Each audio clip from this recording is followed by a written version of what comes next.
এক ব্যক্তিকে জাহান্নামের শাস্তি দেওয়া হবে বছরের পর বছর, অনেক বছর, অনেক বছর। কত বছর আল্লাহ ভালো জানেন, কারণ জাহান্নামের উপর থেকে ছেড়ে দেওয়ার পরে জাহান্নামের তলায় গিয়ে পৌঁছাতেই মানে কত হাজার হাজার বছর পার হয়ে যাবে মানুষ জানে না।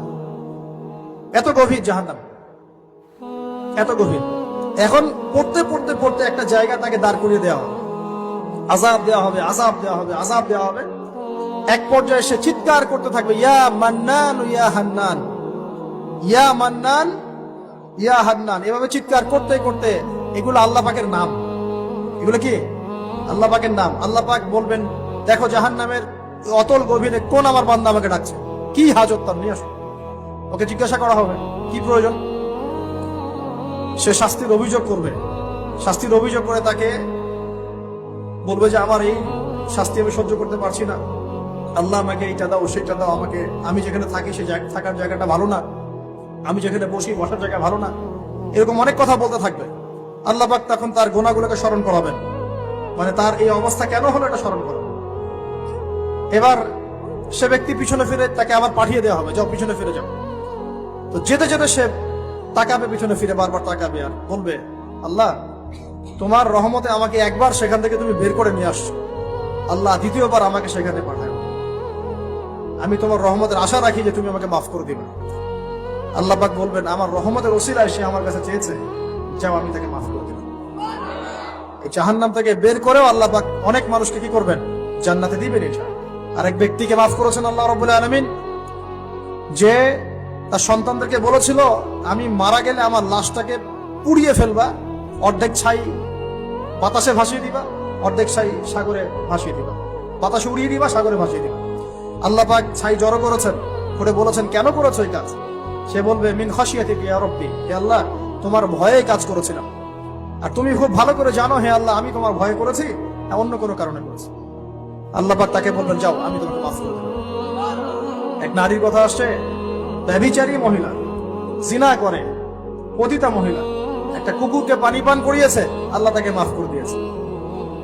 আর একজন লোকের কথা আসছে যে তার বন্ধুকে এতটুকু বলেছিল, একজন ব্যক্তি তার বন্ধুকে এতটুকু বলেছিল যে আল্লাহ তোকে কোনোদিন মাফ করবে না, আল্লাহ তোকে কোনোদিন মাফ করবে না। এরকম কথা কিন্তু আমরা অনেকে বলে ফেলি। আল্লাহ পাক মৌতের পরে এই দুই ব্যক্তিকেই ডাকবেন, কিয়ামতের মাঠে ডাকবেন, এটা বারজাকে হয়েছে। বলবেন, আমার রহমত নিয়ে কথা বলার ইখতিয়ার তোমাকে কে দিয়েছে, আমি কাকে মাফ করব কাকে করব না এই কথা বলার ইখতিয়ার তোমাকে কে দিয়েছে, আজকে আমি তাকে মাফ করে দিলাম, তোমাকে জাহান্নামে দিয়ে দিলাম। চাপ। একজন ব্যক্তির কথা আসছে, 99টা খুন করেছে, তওবা করার সুযোগ আছে কিনা খুঁজতে গিয়েছে। এক আবেদ, যে ইবাদত করে, আলেম না আবেদ, সে বলেছে কোনো মাফ নাই, ওকেও হত্যা করে 100 পূর্ণ করেছে। পরে অন্য এক আলেমের কাছে গিয়ে তওবা করেছে। আল্লাহ পাক তার জান কবজের সময় ফেরেশতাদের দূরত্বকে পরিমাপ করে এই ওসিলায় আল্লাহ রাব্বুল আলামিন তাকে মাফ করে দিলেন। অতএব আল্লাহ রাব্বুল আলামিনের এই বিশাল রহমত আমরা পাবো, আশাবাদী ইনশাআল্লাহ। এই কারণে আমাদের প্রথম যে বিষয়টা ফোকাস করতে হবে, আল্লাহ রহমত পেতে হলে আমাদের অবশ্যই বস্তুবাদিতা ত্যাগ করতে হবে। আল্লাহ পাক দুনিয়া পছন্দ করেন না, দুনিয়ার মোহে যারা ডুবে থাকে আল্লাহ এদেরকে পছন্দ করেন। দুনিয়া প্রয়োজন, যতটুকু আমার দরকার আমি করব, যতটুকু প্রয়োজন নাই এই বিষয়টা আমি পেতেই হবে, চাই চাই আরো চাই, হ্যাঁ, দু হাতে চাপাও হাত পেতে নাও, ঋণ করে ঘি খাও, এইসব দর্শন ধার ধারবো না আমরা ইনশাআল্লাহ। আমাদের দুনিয়া চলে গেলে যাক, বাকির খাতা পূর্ণ হোক ইনশাআল্লাহ তাআলা। আর এই দুনিয়াতে এসেছি আল্লাহর ইবাদত করার জন্য।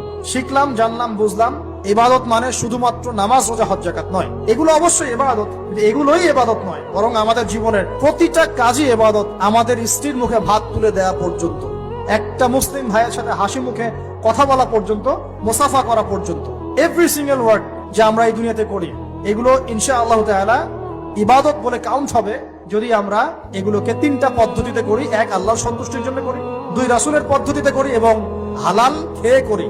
ইনশাআল্লাহ তাআলা আল্লাহ পাক আমাদের সবাইকে এভাবে ইবাদত করার তৌফিক দান করুন।